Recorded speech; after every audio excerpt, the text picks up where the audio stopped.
Salam Bapak Ibu Saudara-saudari yang dikasihi oleh Tuhan, selamat pagi. Sebelum kita melakukan berbagai aktivitas kita sepanjang hari ini, biarlah kita disirami oleh kebenaran firman Tuhan.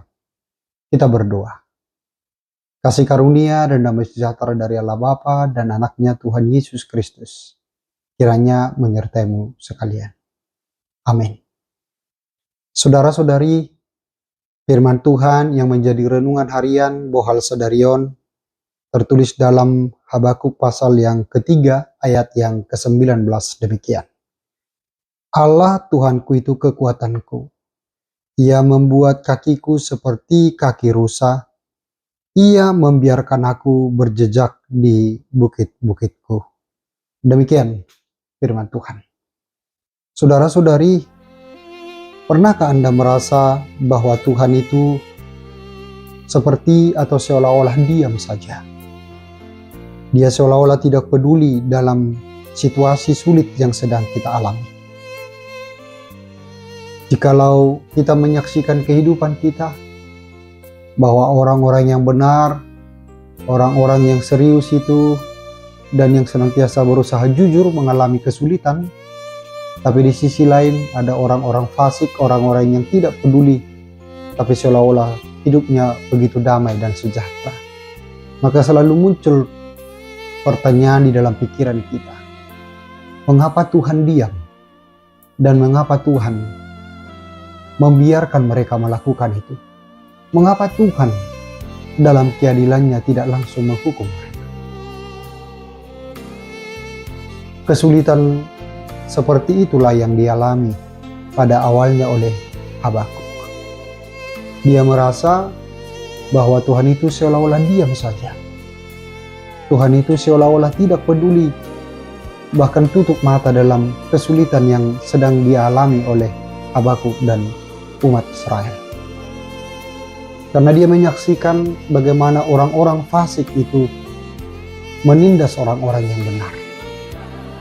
Sehingga pada awalnya dia meratapi, menangis, melihat kesulitan yang dia saksikan dengan matanya sendiri. Namun memang itu adalah gambaran kehidupan kita. Tapi pada intinya adalah kita memang sering gagal paham tentang rencana Allah itu di dalam kehidupan kita. Seolah-olah bahwa segala sesuatu itu harus terjadi sesuai dengan apa yang kita pikirkan, menurut rasa dan kemauan kita. Kalaupun akhirnya kita gagal paham tentang rencana Tuhan, tapi ingatlah bahwa Tuhan tidak pernah gagal dalam setiap rencananya. Bahkan rencana Tuhan itu adalah rancangan damai sejahtera dalam kehidupan kita.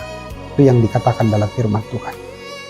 Karena itu jika Habakuk melihat orang-orang fasik menindas orang-orang benar, namun sesungguhnya itu adalah hukuman yang diberikan Tuhan.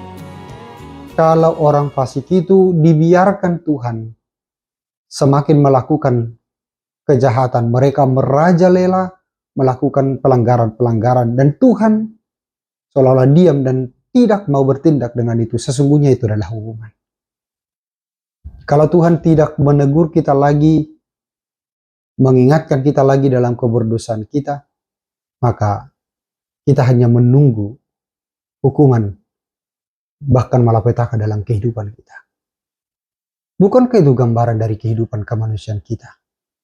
Jikalau kita sebagai orang tua tidak lagi mau peduli dan tidak mau lagi mengingatkan kesalahan dan keberdosaan anak kita, berarti kita sedang membiarkan dia jatuh sedalam-dalamnya dalam kesalahannya, di dalam keberdosaannya.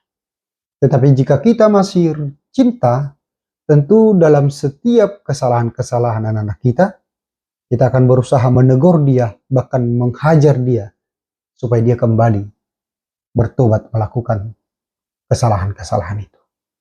Gambaran itulah yang akhirnya Habakuk memahami apa yang Tuhan rancang dalam kehidupan umatnya, umat Israel, dan dalam kehidupan Habakuk. Sehingga pada akhirnya Habakuk merefleksikan dalam doanya, dalam ayat yang ke-17 dikatakan, sekalipun pohon ara tidak berbunga, pohon anggur tidak berbuah, hasil pohon zaitun mengecewakan. Sekalipun ladang-ladang tidak menghasilkan bahan makanan, kambing domba terhalau dari kurungan, dan tidak ada lembu sapi dalam kandang, namun aku akan bersorak-sorak di dalam Tuhan, beria-ria di dalam Allah yang menyelamatkan aku.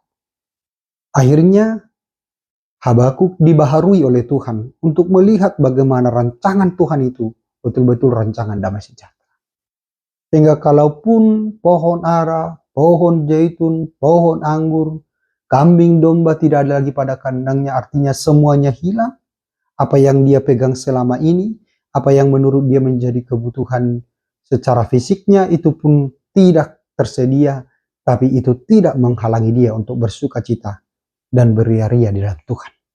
Karena dia percaya apa yang paling berharga, apa yang paling mahal dalam kehidupannya adalah ketika Tuhan masih bersama dan tinggal di dalam kehidupannya.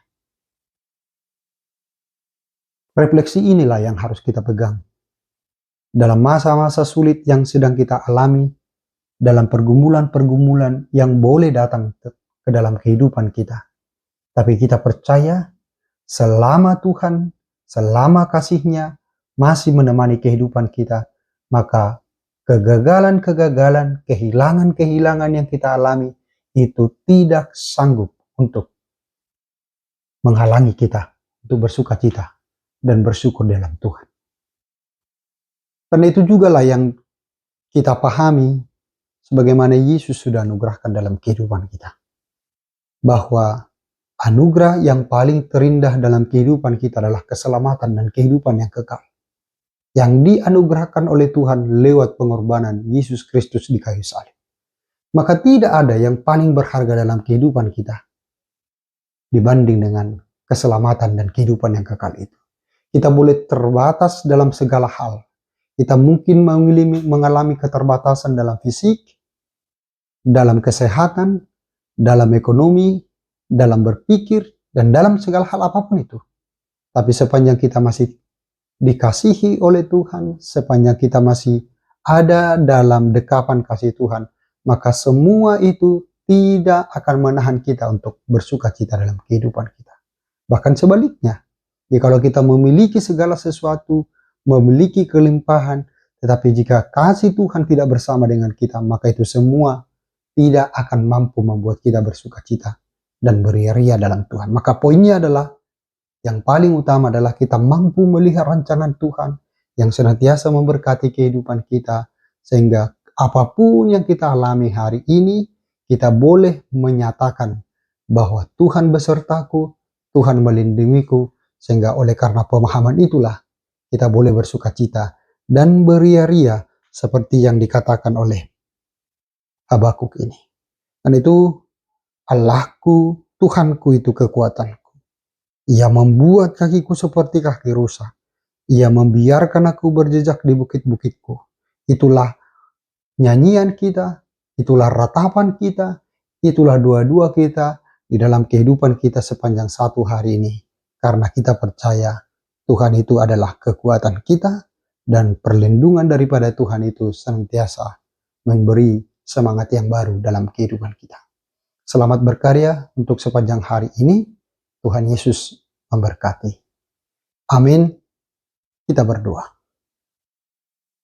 Terima kasih Tuhan buat penyertaan dan perlindungan-Mu dalam kehidupan kami. Kami percaya jikalau Tuhan sudah menibakan kami pada pagi hari ini, maka kami yakin sepanjang hari ini Tuhan senantiasa menyertai dan memberkati kami. Kami tahu bahwa hanya Engkaulah kekuatan kami. Hanya di dalam Engkaulah kami boleh bersuka cita dan beria-ria. Kami mungkin mengalami keterbatasan dalam berbagai hal, tapi semua itu tidak akan mampu menghalangi kami untuk bersuka cita dan beria-ria, karena Tuhan senantiasa hadir dan tinggal di dalam kehidupan kami. Berkatilah saudara-saudara kami yang mengalami berbagai hal hari ini, mungkin karena sakit penyakit, mungkin karena pergumulan-pergumulan di tengah-tengah rumah tangga, pergumulan-pergumulan di tempat pekerjaan atau usaha, entah apapun itu Tuhan.